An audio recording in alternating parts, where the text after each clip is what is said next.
Hej og velkommen til episode 3 af Den til dig med mig.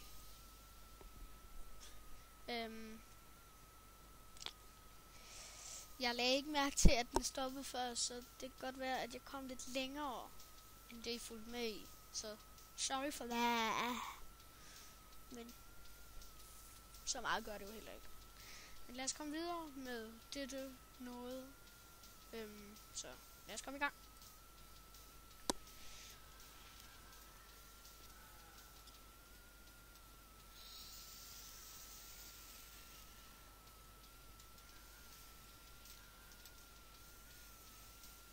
Nej. 90.000. Det var alligevel også mange.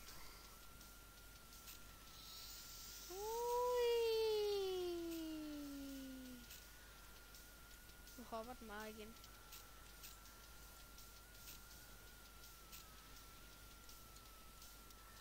Det er altså lidt urealistisk med de der spil, hvor bilen den flyver, og så kan man sådan gøre, at den stejler, eller skal lave forlænder eller baglænder. Det er sådan meget urealistisk. Så jeg vil sige, det er et meget urealistisk spil, det her. Altså både fordi man er jo ikke ude i en ørken med zombier. For det andet, man kan jo ikke købe flyt det der lort. Man kan jo ikke købe større hjul til en bil og en jetmotor til en bil og et gun til at sætte ovenpå. Det er jo også urealistisk. Og for det tredje, bilen kan stejle lige som man har lyst til. Så det er jo meget underligt, ikke? Ui.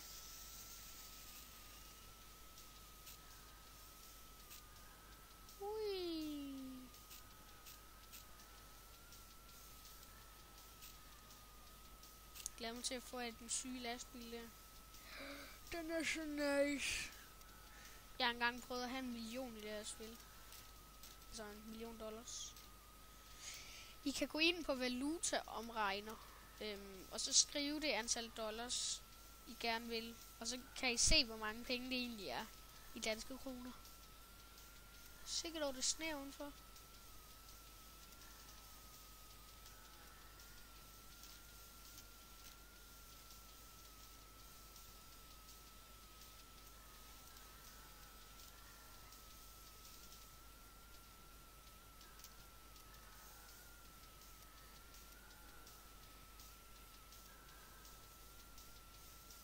Kom så, ny rekord.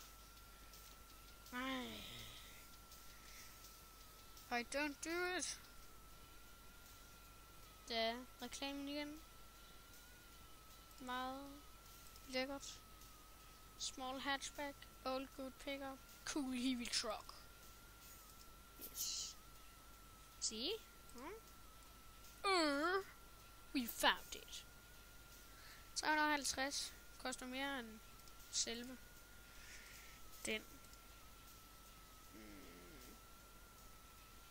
Jeg skriver den der. Please.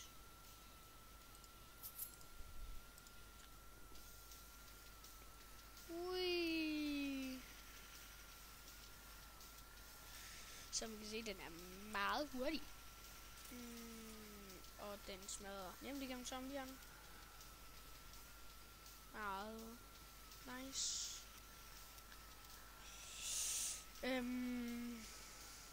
I må gerne skrive ned i kommentaren, hvis I vil have mig til at spille nogle andre spil, som I synes er gode.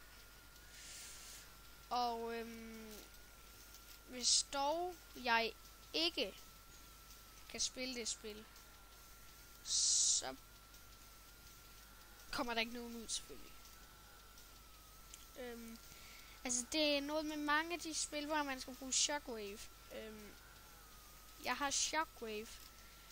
En helt ny version. Så til de gamle Shockwave-spil, dem kan jeg ikke spille, fordi at der skulle man bruge en ældre version af Shockwave. Så og Men, så det er jeg ked af. Så hvis det er sådan nogen, så kan jeg desværre ikke lægge sådan nogen ud. Så, I'm sorry. Men det er ikke min skyld, der kommer nye opdateringer og ting. Jo, selvfølgelig, jeg kan bare lade være med at opdatere. Men nogle gange kan man altså bare ikke lade være. Fordi at der er nogle opdateringer, der er vildt gode, og der er nogle opdateringer, som der bare næsten ikke sker noget i. For eksempel i det her spil, så kan det være, at der kommer en opdatering, og så er det bare, så står der pretty awesome update, og så er det bare på lastbilen, så er døren kommet tilbage på lastbilen. Altså, så nogle opdateringer gider man jo ikke have. Så sorry for that.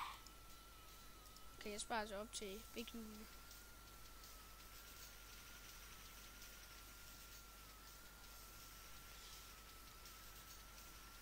Men altså for eksempel til Test Drive Unlimited 2. Det er en af mine yndlingsbilspil. Seriøst, køb det. Når 3'eren kommer. Jeg har ikke prøvet det, men dog prøv at købe det. Jeg siger ikke noget om det er godt, fordi jeg har ikke prøvet det, og det er ikke udkommet endnu. Men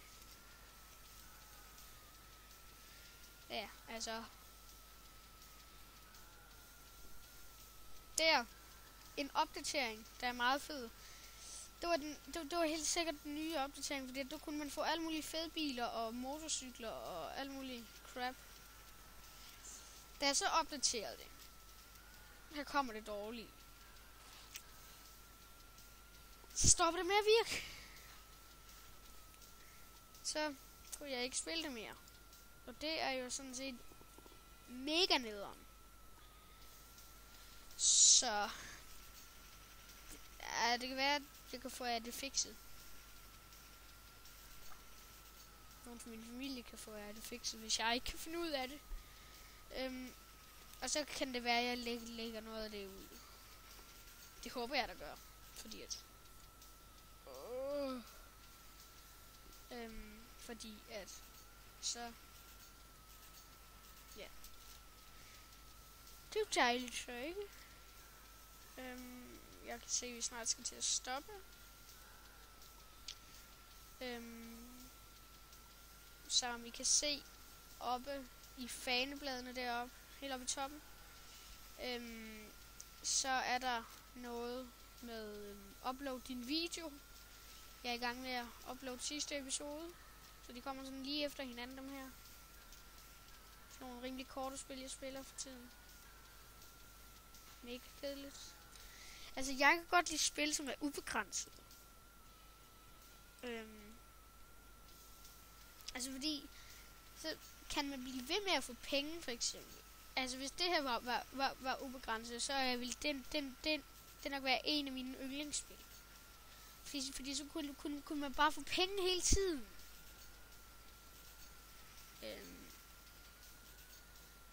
Og det synes jeg, det er sjovt.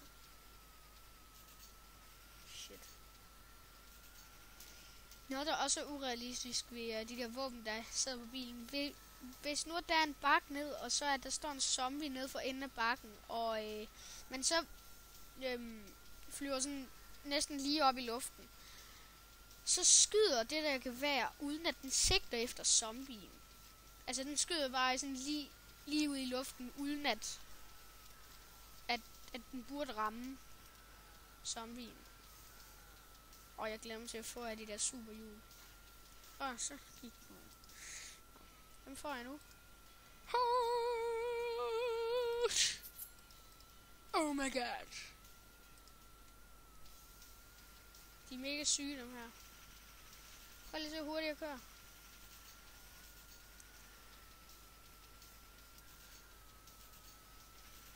Det er en nice ting, det her. Kør godt, dræber zombierne hurtigt. 30.000.